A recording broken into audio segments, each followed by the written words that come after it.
YouTube viewers and random Torchwood fans and those of you following the nerd. Now, continuing on from last week where I talked about Captain Jack Harkness, this week I'm now talking about the Torchwood Gwen Cooper figure, and here she is in her packaging, which looks just terrible. I mean, if you want to hear just how awful I think this packaging is, watch the Jack Harkness review, because I'm not going into that again, it's just terrible. Torchwood logo up there, 5-inch posable figure written there, 5 years and up, nice little photo of Gwen down here, and Gwen written there. And pretty much the only saving grace to this packaging is, of course, the fact that you can see the figure, and it really does show it off and looks really great. Now, around the back of the packaging, same as before, just the first wave available now with Captain Jack, Gwen, the Cyberwoman, and the Weevil, and then the Series 2 range coming soon. So that's pretty much all I can really talk about with this packaging, so now let's open it up and take a look at the figure itself. Okay, and here she is. Now, as you can see immediately, the detail is absolutely excellent. I mean, taking a look at the face sculpt there, as you can see, really does look like Gwen. It looks really great there. The likeness to Eve Miles is absolutely striking. The hair detailed incredibly well there too, as you can see around the back.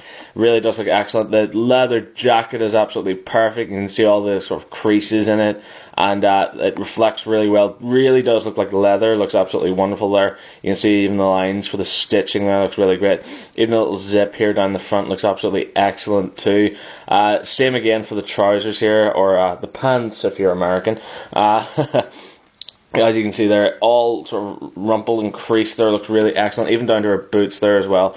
Even her hands, everything really is just detailed absolutely excellently on this figure, and really does look really great.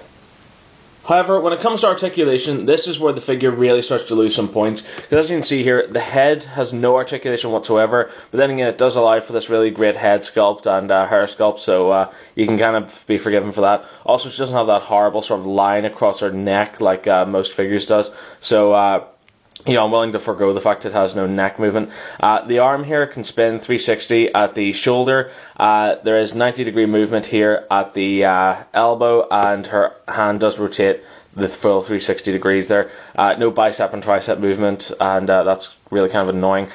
She does have 360-degree movement here at the waist, which is kind of cool. Her legs can come forward and back, but they're hindered a little bit. The knee here can bend out 90 degrees and back down again, and there is no swiveling movement here anywhere on her leg, be it at the top of her leg or down at her ankle here or anywhere. So that's pretty much it for articulation, which is really kind of a letdown as far as I'm concerned.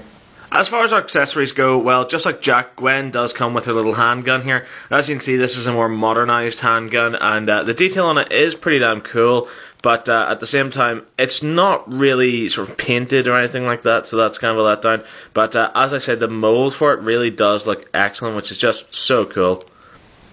And again, just like Jack, due to her hand sculpt, she can hold the gun really well, and it doesn't look out of place there, as you can see, which is just looks really great. However, a downside, again, just like Jack, is the unfortunate fact that because of her limited posability, you can't really have her sort of posing or holding the gun too well. Personally, I just like to have her gun just down by her side like that. It kind of looks more cooler. And Gwen also comes with her removable Torchwood base here, which, as you can see, just looks really wonderful. And I really do like this little idea that they've included these with the figures. And is detailed incredibly well. As you can see, the little Torchwood logo there, which is actually imprinted into the mold, which really does look excellent.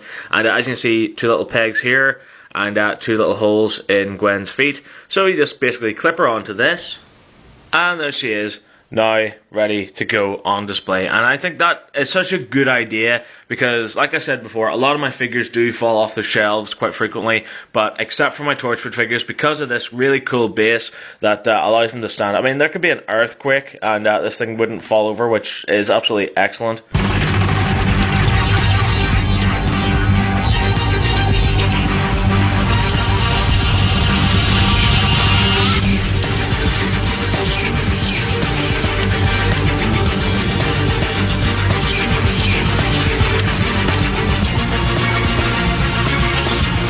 So, all in all, what do I think of this figure? Well, I think it's pretty fair, it's safe to say. I mean, I love the detail. I think it's absolutely wonderful. The little base is so cool. The little gun as well, that's excellent. The downside definitely is the articulation. But then again, that's because these are kind of more aimed at collectors and not aimed at kids. So I think when they brought these out, they kind of expected them to be put on display on somebody's shelf as opposed to be played with on the living room carpet. But then again, these figures were released before The Stolen Earth and Journey's End. So after those episodes of Doctor Who aired, I'm sure kids were out screaming, looking for a Yanto, looking for a Jack, looking for a Gwen. So, but, you know, on the whole, I think these are definitely collector's items, hence the base, hence the fact that they don't really have a lot of articulation.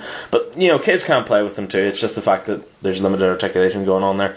The box, as you've heard me say a million times before, is horrible. It looks absolutely awful. But I definitely do believe this figure looks better out of the box than in. So with that, I'm going to stop ranting now. So I'll sign off by saying thanks very much for watching this review. I really hope you enjoyed it. If you did, there's countless more reviews online at youtube.com/Votesaxon07. Thanks very much for watching, and keep following the nerd. Bye bye.